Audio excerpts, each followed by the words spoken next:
कोठरी संख्या 47। एक राजा की रहस्यमय रात। काल 18वीं सदी। स्थान राजस्थान का एक दुर्ग।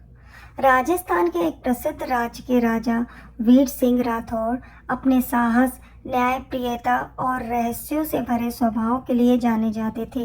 उनका महल बेहद सुंदर, विशाल और मजबूत था, लेकिन उस महल में एक रहस्य था। कोठरी संख्या 47। कोई नहीं जानता था कि उस कोठरी में क्या है। वहाँ जाना मना था।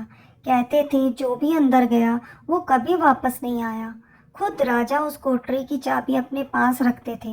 एक रात राजा को खबर मिली कि महल में चोरी हुई है। राज्य के खजाने से एक दुर्लभ हीरा गायब था, जिसे काली ज्योति कहा जाता था।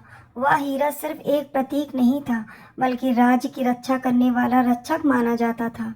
राजा ने आदेश दिया कि महल के सभी दरवाजे बंद कर दिए जाएं और हर सैनिक पूछताछ करे।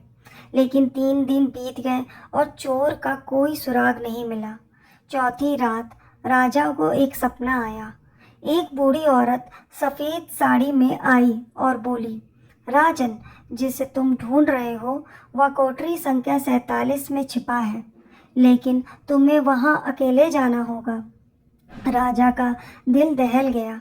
वे जानते थे कि वो कोठरी शापित है, लेकिन अब उनके सामने 2 विकल्प थे, या तो डरे या सच का सामना करें।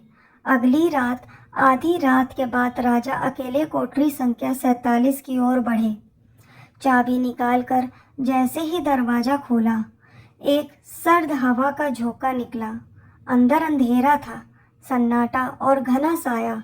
जैसे ही वे अंदर बढ़े, एक हल्की रोशनी दिखाई दी और वहां सामने पड़ा था वही काली ज्योति का हीरा। लेकिन तभी दरवाजा अपने आप बंद हो गया। राजा पीछे मुड़े। सामने एक व्यक्ति खड़ा था, चेहरा नकाब में। उसने कहा, मैं तुम्हारी ही महल का सेवक हूँ। तुमने मेरी माँ को राजद्रोह के झूठे आरोप में फांसी दी थी। मैंने बदला लिया है, लेकिन अब तू भी यहीं भोगेगा।